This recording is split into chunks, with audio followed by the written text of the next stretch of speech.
with a presentation entitled Content Evaluation and Gamification for Educational Platforms. Please, Richard, the floor is yours. If you don't mind, 15 minutes for presentation, and I will take questions from the audience. Thank you. So, hi everyone. Everybody hearing fine? My name is Richard Fernando Reis Ferreira, which is a very Brazilian name in Chile. And I'm sorry for the dress code isn't quite on time here, but I'm from south of Brazil. I'm from Curitiba, and I'm a student at the Federal University of Minas Gerais, which is a university at the south of Brazil where it's cold and not this hot. So anyway, the presentation is content evaluation and gamification for educational platforms. Sorry for the alterations, but those were meant. And first of all, I would like to thank and talk about my lab, the lab that I work currently in. I'm a project manager there for 3 years straight, and I started there 1 year as a full stack developer. It's a lab within the Department of Informatics of the Federal University of Minas Gerais, and it's C3SL. Basically, it's I always forget this word in English, but it's letters that means words. And it's the Scientific Computing and Open Software Center. We develop technology for our government in general. So I've worked in digital inclusion projects with the Ministry of Communication, Technology, Information, Informatics, and with the Ministry of Education here in Brazil, which are mostly one of the biggest ministers that we have here. And I'm not going to be reading all the slides all the time because I think it's painful to you all. And these are some of our collaborators. Those are all Brazilian incentivizers of science and founding, financial stuff. I promise this is going to be the only slide with a white on it, so I don't burn your eyes out. And let's go to the presentation. It basically starts off in 2015, our platform called MAC-RED. MAC is the Ministry of Education in Brazil, and RED means Recursos Educacionais Digitais, which can be translated to Educational Digital Resources. And it was meant to be a platform for educators to share their work in an extra class manner.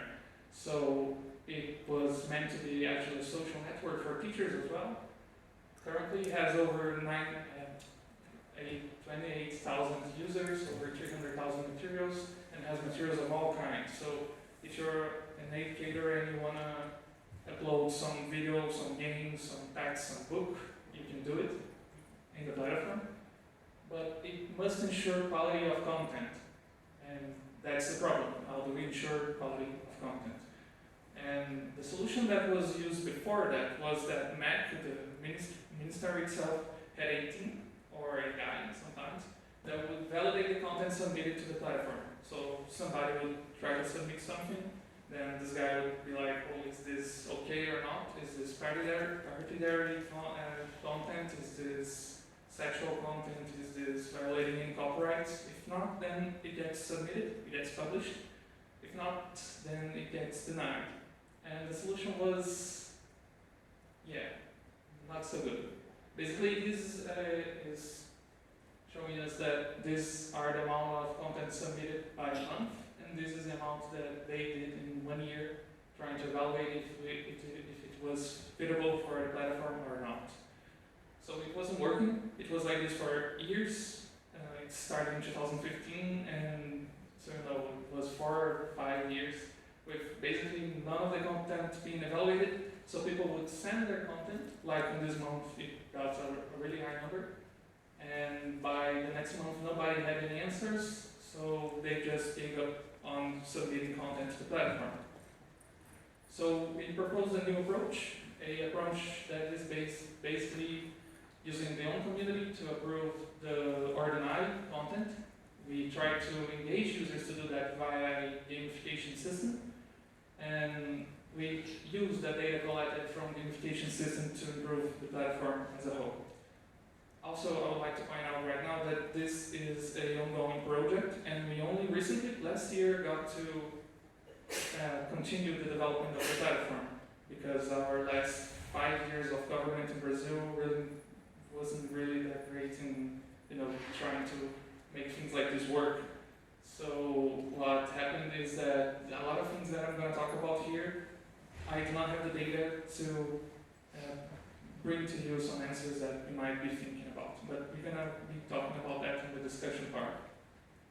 So this is the new approach. It's rather simple actually. The user sends a content, it gets inserted into a queue. The queue is scheduled, much like as an operational system does with tasks. And then it sends to an approver, that's the user from the platform, who gets a approvement row. I'm going to be talking about how they get it. And if the majority votes yes or votes no, then it's either published or denied. And we have another queue, the report queue, that works the same way. Report queue is meant for material that's already in the platform, but people may report it for not following the conduit of the platform. And both queues, the report and the evaluation, are given to users who are at some X level in the gamification system. And how do you get gamification system levels? By using the platform. Just if you watch some videos on the platform, you submit some content, you interact with people in the platform, follow anyway. And for the homologation queue, the precondition is just that the content was submitted. So if you submitted some content, it will get inserted into the queue.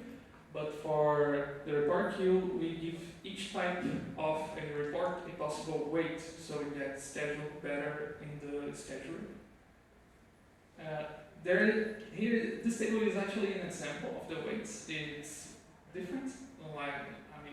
Today it's different, but by the time that we send the article, it was like this. So, for instance, a content that is being reported for being a spam that's already in the platform and was evaluated by the other way that Mac used to do. It's basically weighted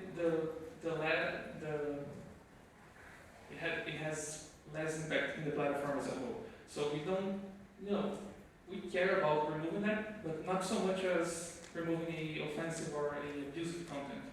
So if we have somebody once back in the time submitted something that's abusive or offensive, then it should be removed first than something that was just in spam. And old reports get a weight of 25 because it's a very high value.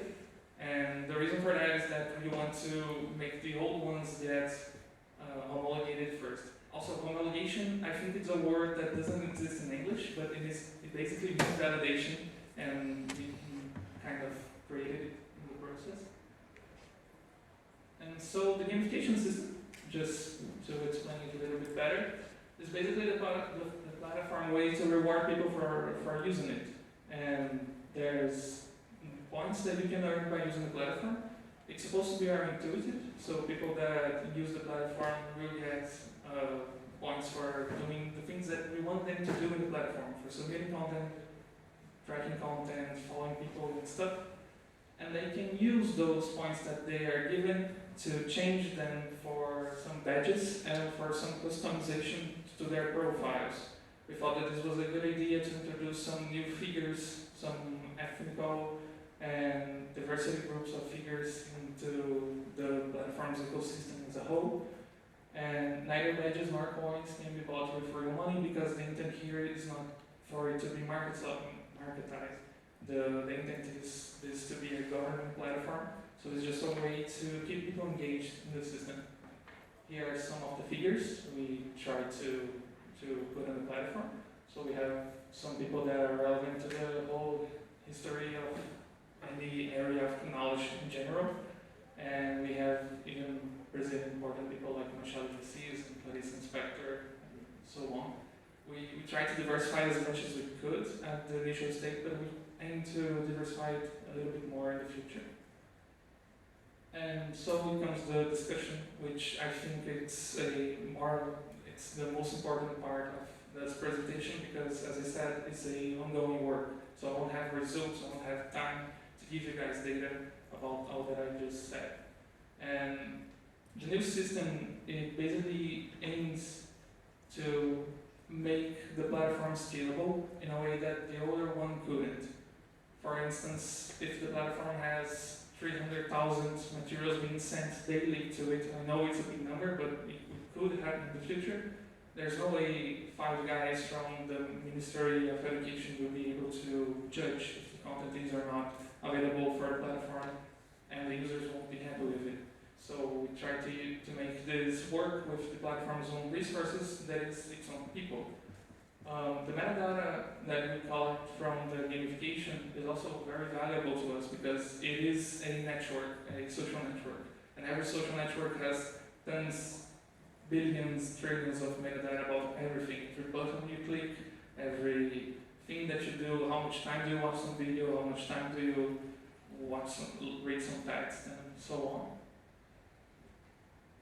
The advantages that we believe are worth talking about, and there's a reference in the literature for that, is that it will enhance engagement and the utilization of the platform. It will foster inclusion and guidance in the way that people will feel more included in the platform or integrated with its system, and guidance in the way that they won't need somebody to explain to them how to use the platform. The improved content searchability might be done through the metadata harvesting. The scalability and inclusivity, I just explained the scalability. The inclusivity is in the sense that we have different figures, historical figures for people to feel included by. And the platform progress in the sense that are the things that we are doing to the platform good or bad? And adaptability in the sense that we can judge by progress if we need to change something or not. But there are disadvantages, and I think this is probably another very important topic, is that there is a subjectivity and objectivity challenge in that. So if somebody is against abortion and somebody is not against abortion and they both are judging if a content is or not valid to the platform, probably they won't come to a consensus and the content might be getting out of the platform as a whole or be kept in the platform.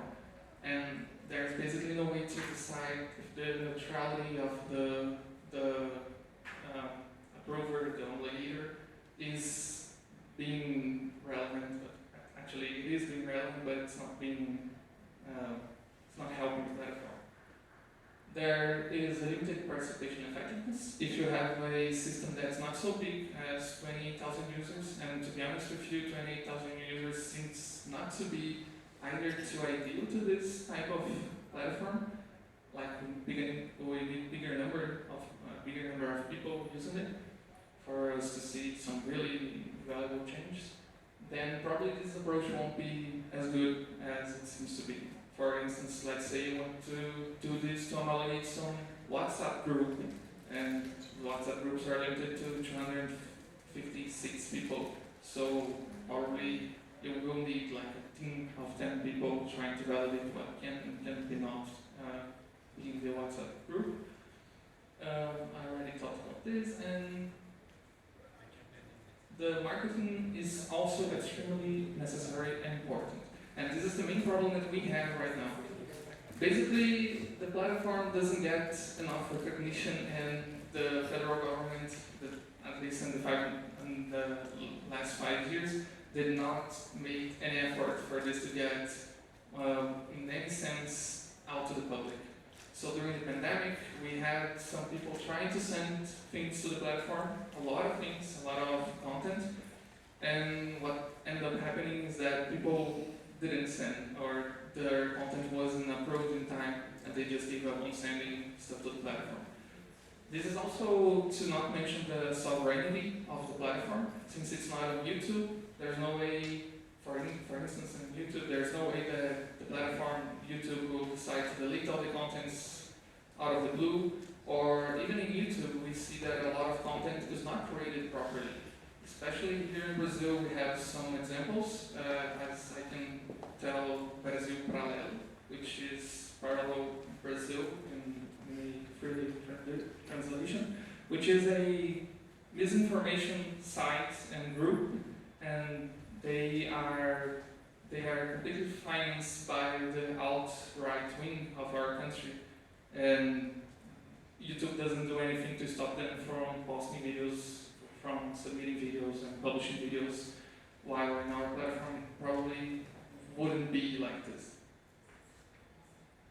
And in future work, what do I recommend or I want to do with my team is to see the impact of gamification and engagement, see if it is actually helping the platform or it's just like another thing that's making people bored of using it, like, oh, I have to, you know, watch 3 videos in order to homologate something, why can I just homologate straight away?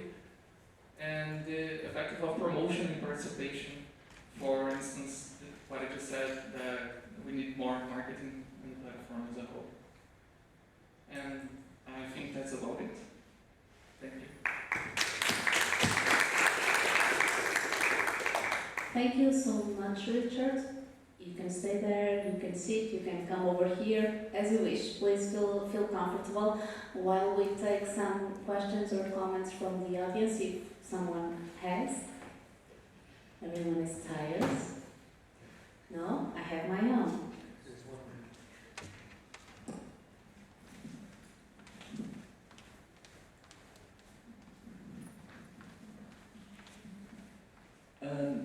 Congratulations on our presentation.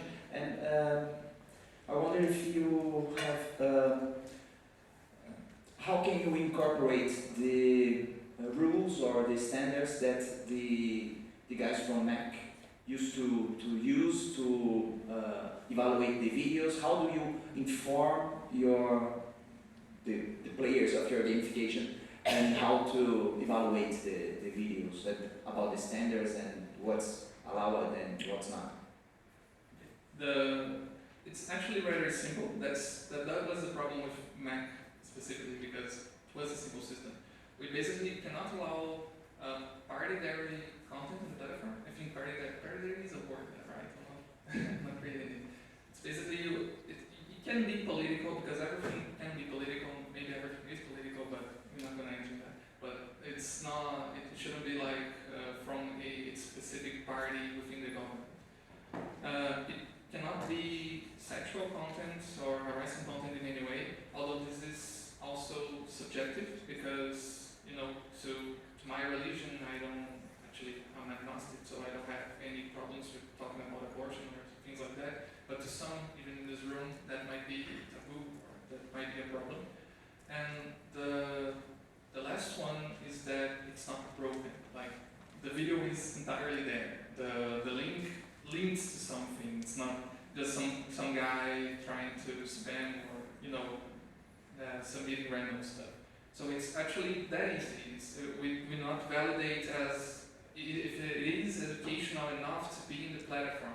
But for instance, and this is something that we can prove also, this information should not be in the platform, and this information can be judged. It can be verified, and it cannot be in a governmental platform. Was that it? Yeah. Thank you.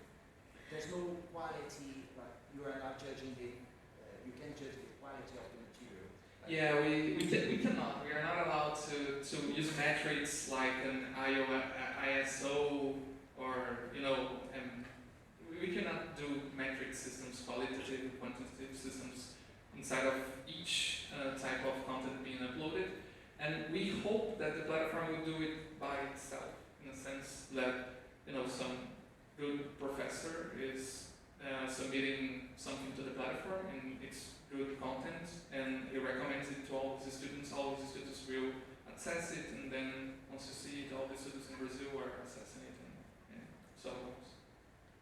Richard, is there a plan for measuring user satisfaction? How do you do this? How do you understand if the experience of the user with the platform is good, is bad, to what extent is it useful or not? Do you have a plan for this? We hope that the gamification system will show us some indicators of that, in the sense that, well, people are actually watching the videos, and actually, like, we do not think that people will do that because of the gamification system, but rather in spite of the gamification system. They will do that, and then they will be like, oh, I got some reward for what I just did, and I might do it again, not only for the knowledge, but also for the platform. I believe, in this sense, and I'm going to compliment the answer, but in this sense, it's very possible to happen because I had some teachers that love to do that here in Brazil throughout my whole education history. And in another way, we had feedbacks implemented, and we want to ask people how they feel about it. We have a team of teachers actually using the platform and giving us feedback constantly if they feel like it's good, it's not good, and we just hope that this works in the end. Like it's very difficult to collect this type of metadata and estimate that, in my opinion. Okay. The change of methods from when you were talking about the validation of content being uploaded, you changed the method because it was not successful in the beginning. I was wondering if that was one of the main challenges that you would highlight. How did you realize that that was not being the best possible way?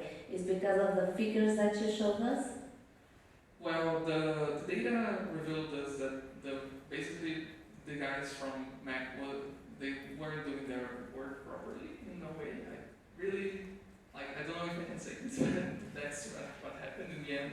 Like, they were just not creating the things. And I don't blame them in a sense because in the Brazilian government, there's no specifically job in the government called, platform homologator. There's no such thing as that.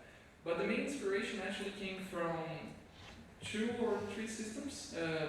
Basically, Steam. I don't know if everybody here knows Steam. You can explain a bit if you don't mind. Okay, the Steam is basically a digital library for games from Valve, which is one of the biggest techs in the game industry.